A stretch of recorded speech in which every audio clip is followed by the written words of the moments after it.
More now on the debate over extending unemployment benefits. If Congress okays it this week, it would be the 6th time since the recession began that unemployment payments have been extended.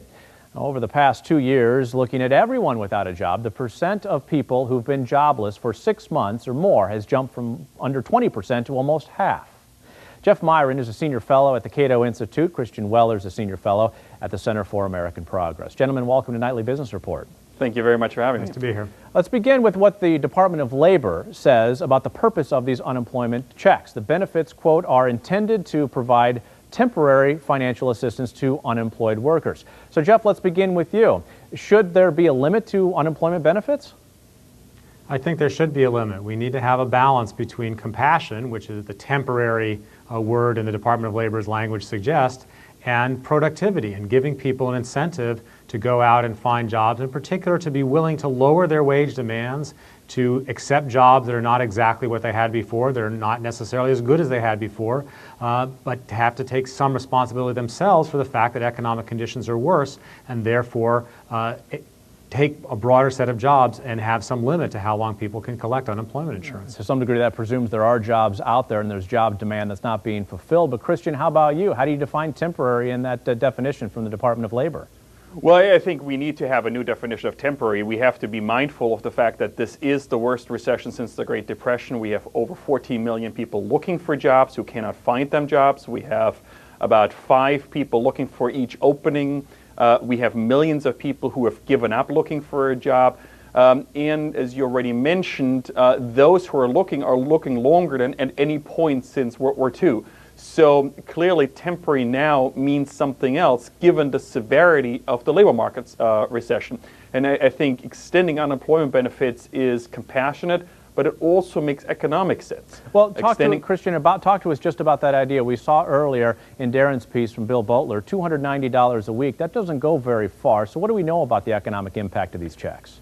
Well, we know that these checks make a real difference, obviously, in people's lives, those who are hurt the most by the current crisis. But in the aggregate, we're talking about $30 billion here. The money will be spent very quickly because these are people who've been struggling for quite some time. You're extending the unemployment benefits. The money won't be saved. It will go very quickly into consumption. It will boost retail sales, which is the big worry of businesses at this point, that they may fall off.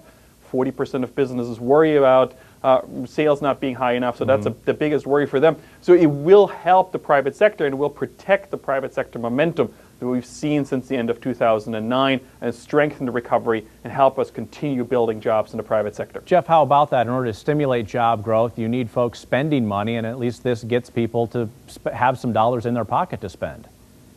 I think it's a very unpersuasive position. First of all, the checks that we're sending the unemployed came from somewhere. They came from the taxes of other people who are, for the most part, employed. So if transferring money to these people who are unemployed helps stimulate the economy, then taking it away from the people who are paying the taxes to pay for it destimulates the economy. Overall, it's hard to see how that is on net a beneficial thing. More broadly, the fact that we're consistently trying to promote sort of redistribution and helping people rather than trying to create rules and a system which is productive gives the private sector pause. It makes the private sector think we're not getting the deficit and the debts under control. It makes them think that we're not worried about productivity, and that's in the long term much worse for people having jobs and being employed than the temporary aspects related to the recession. Jeff, it's estimated that since the extended unemployment benefits expired back in early June, about $3 billion has not been spent. But over that same month, interest on the U.S. debt in June was $107 billion. I mean, we seem to be, talking about spending pennies or saving pennies when we're spending dollars. I totally agree it's a very small amount of money. But the fact that it's a very small amount of money also means that any possible effect in stimulating the economy is also very trivial because we're talking about a very small amount of money.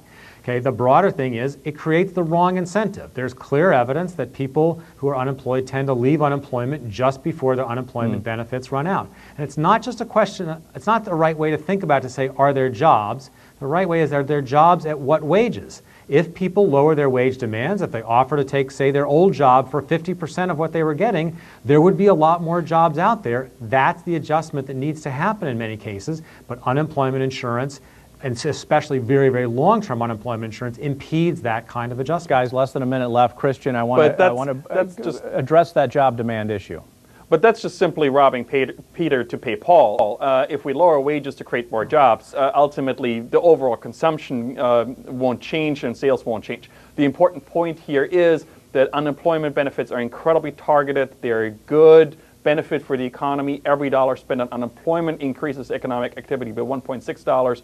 So it makes economic sense. It helps the most vulnerable, and it ultimately boosts economic growth. And I think the time is right at this point to extend the unemployment insurance benefits. It'll be in front of the Senate tomorrow. Christian, does it get approved? It will get approved, but probably with a very slim margin. And Jeff, how about it? Unfortunately, I think it will get approved too. All right. Our guest this evening on extending unemployment benefits, Christian Weller, a senior fellow at the Center for American Progress, and we've also got Jeff Myron. He is with the Cato Institute. Thank you very much.